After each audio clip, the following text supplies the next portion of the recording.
South Carolina's defensive line room has two contrasting groups. One that the team won't have to worry about as much, and another that leaves plenty of questions. You are Locked On Gamecocks, your daily podcast on the South Carolina Gamecocks, part of the Locked On Podcast Network, your team every day.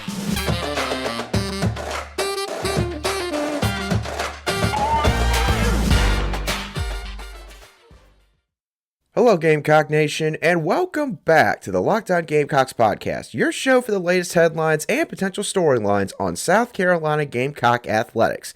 I'm Andrew Lyon, the host of this podcast, and also the lead staff writer for Gamecocks Digest over on SI.com. Thank you for making Locked On Gamecocks your first listen every day. We are free and available on YouTube and also wherever you get your audio podcasts daily.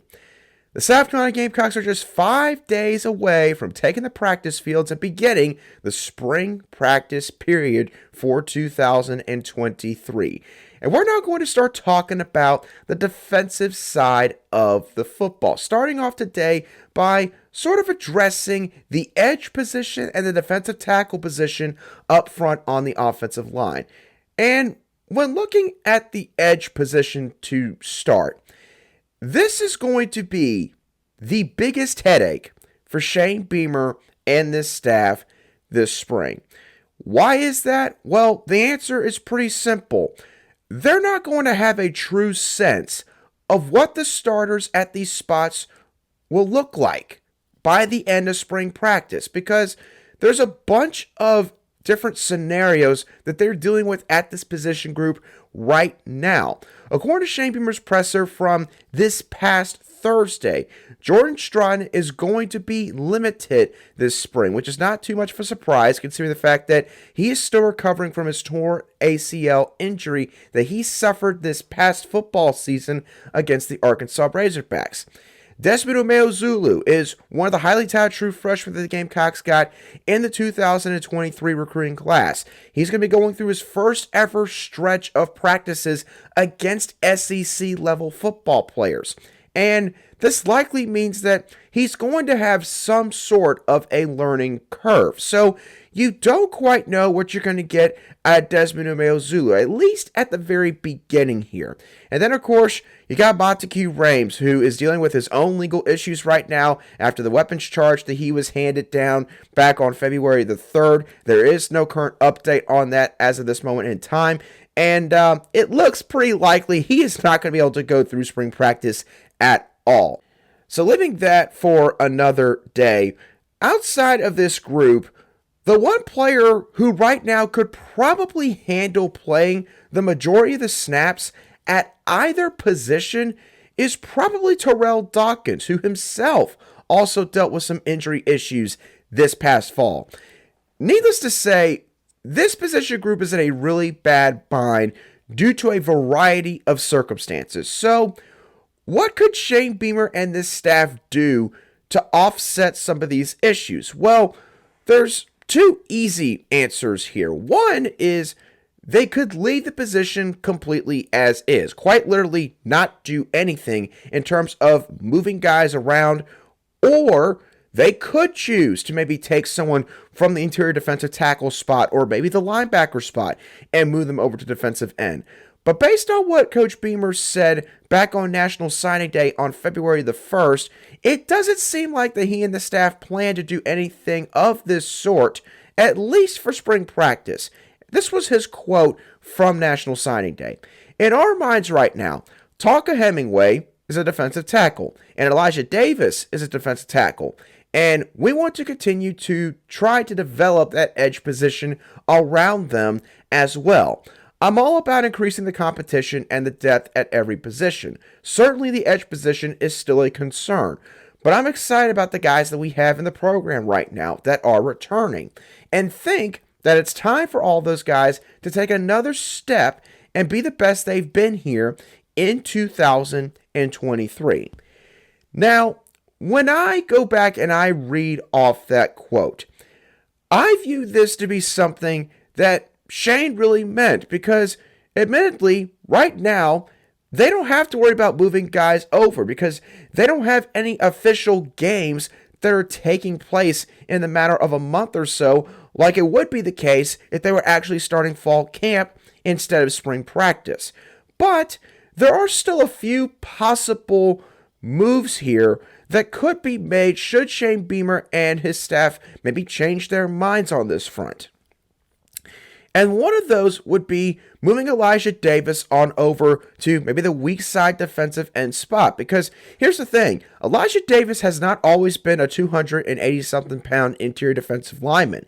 This kid has actually played some edge, and he even played some linebacker back when he was at Wagner Sally High School, playing at around 250 pounds or so, according to his huddle profile.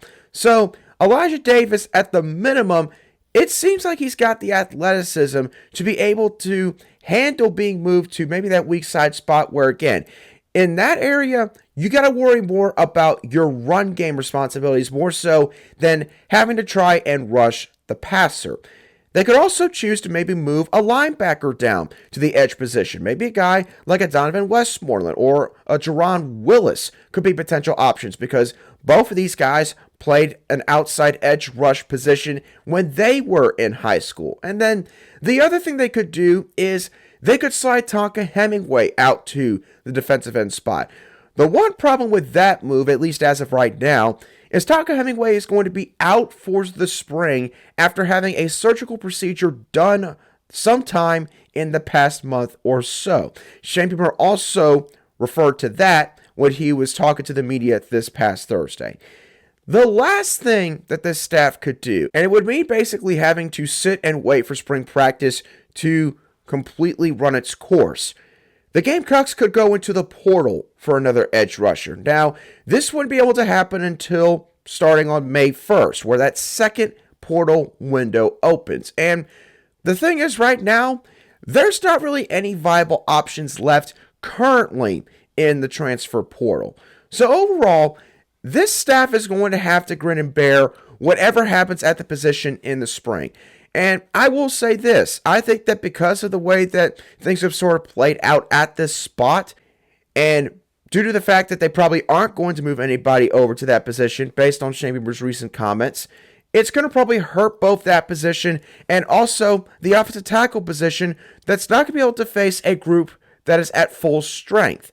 But either way, obviously these coaches, they know what they're doing, and it's going to be interesting to see how guys like Brian Thomas Jr., how Desmond Umeozulu, Tyreek Johnson, how all these players handle the amount of reps that they get this upcoming spring.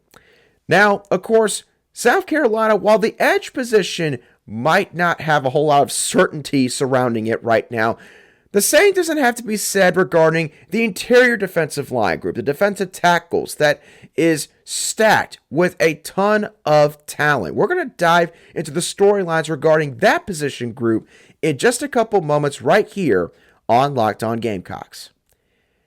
Today's show is brought to you by FanDuel. The NBA's regular season is nearing the home stretch, and now's the perfect time to download FanDuel, America's #1 sportsbook, because right now, new customers can get a no-sweat first bet up to $1,000.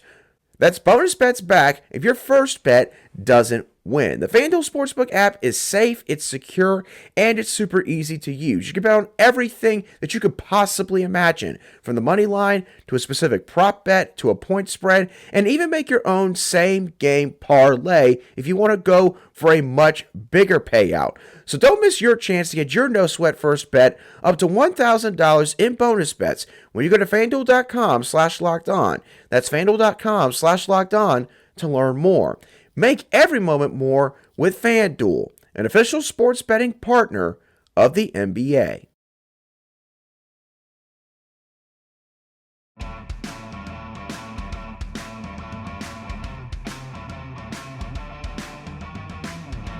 Welcome back to this Thursday edition of the Locked On Gamecocks podcast, where we cover your South Carolina Gamecocks every single day.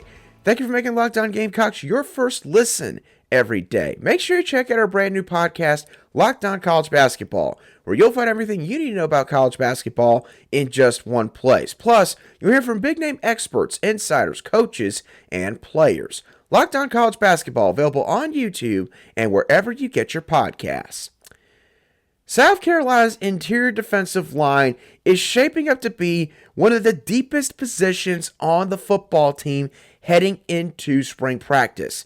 And when breaking it down to some of the individual players, the guy to watch out for in this group isn't a likely starter or a highly touted newcomer, but a third-year backup that could get his best opportunity yet in the next few weeks to make a lot of noise.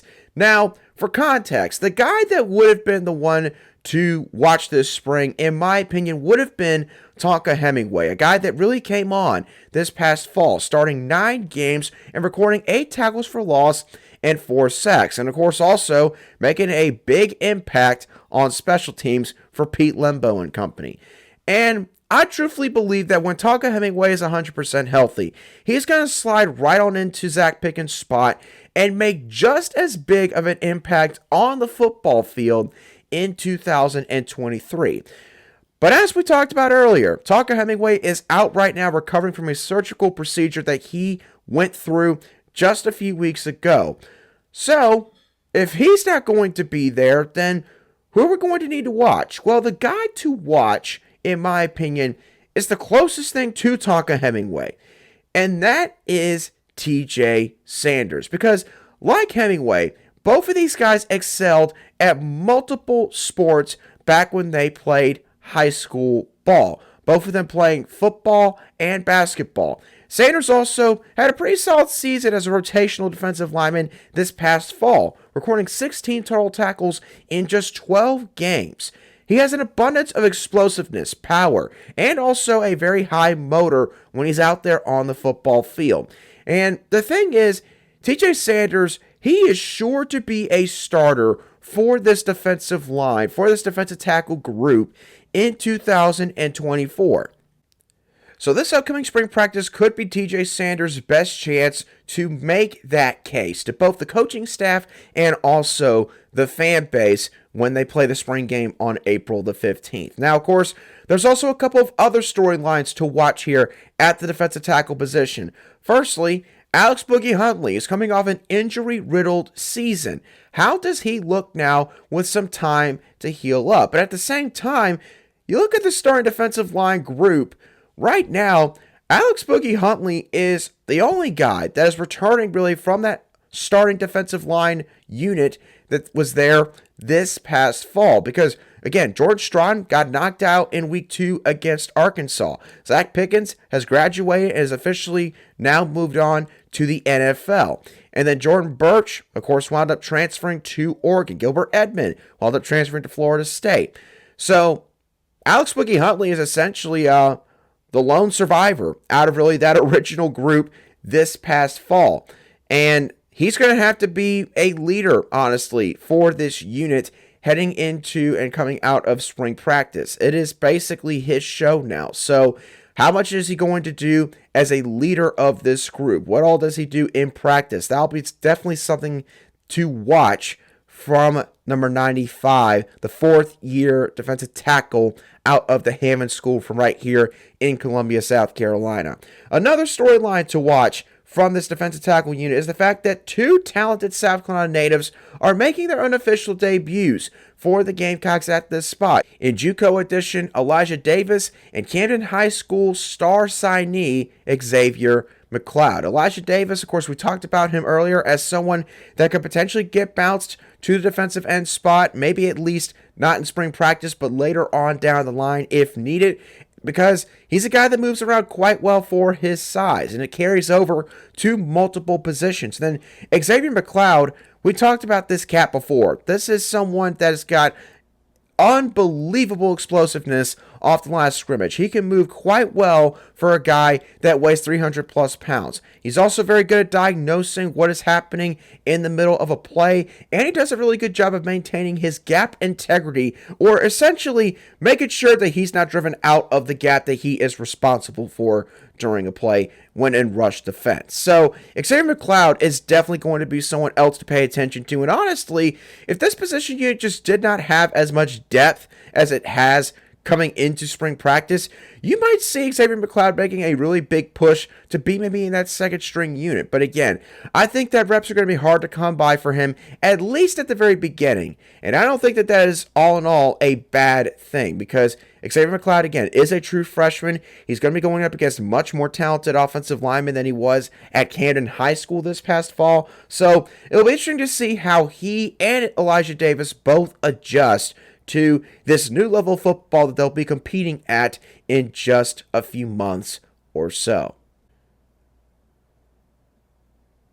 All right, now let's move on from the football field over to the hardwood, as South Carolina's men's basketball team had their season ended last night at the hands of the Ole Miss Rebels, as the Gamecocks traveled up to Nashville and were a one and done in the first round of the SEC tournament, losing to the Rebels by a final score of 67-61. This game was essentially a microcosm of how this entire season has unfolded, where it did not start off very pretty. South Carolina had a bunch of turnovers in just the first 4 to 8 minutes of this contest. They could not hold on to the basketball offensively, and that was in spite of the fact that they were playing well defensively to start off this game. But as the game progressed, the Gamecocks continued to fight. They were down by a few possessions at multiple points of the game, and they also went on a couple of runs. I believe they went on a 10-0 run sometime midway through the second half to actually either tie the game or retake the lead by just a couple points. But at the end of the day, there was just too many small mistakes made in the contest for them to be able to pull out the victory against the Ole Miss Rebels. Now, in terms of some of the things that actually happened in the game from a player standpoint, the Gamecocks did see Gigi Jackson score 24 points on 10 of 20 shooting from the floor. We'll address him even further in just a couple of moments. South Carolina shot as a team 28% from three-point range, while the Ole Miss Rebels, despite the fact that they've struggled in this area for the most part all season long, whatever it is about them facing South Carolina's defense, they seem to be a much better three-point shooting team when they play the Gamecocks. They shot 40.9% from behind the arc last night, something that certainly made a difference by the end of this game.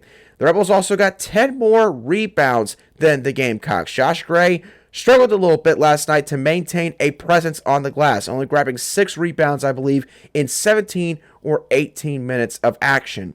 And then Hayden Brown also scored 11 points in what wound up being his final game as a South Carolina Gamecock. So to quickly cover Hayden Brown, again, I'm going to always believe that Hayden Brown is a guy that does not get enough credit for the role that he really fulfilled for this team this year. Again, he's not going to be somebody that always is stuffing the stat sheet, getting 20-plus points, maybe shooting, 6 of 11 from the field, things of that nature. But Hayden Brown is somebody that really fulfilled the role of just being that guy that encapsulated everything that Lamont Paris wants the program to be. Somebody that is crafty, somebody that's got grit, somebody that's not afraid to be aggressive, and somebody, can't shoot the basketball. And Hayden Brown was definitely not someone that lacked confidence in that regard. So, again, I think that will go unnoticed by some people. I know there's a lot of Gamecock fans out there, though, that also recognize that, look, Hayden Brown played a very important role for this team in a team that is rebuilding right now, trying to build back up the stocks of roster talent that they have at this current moment.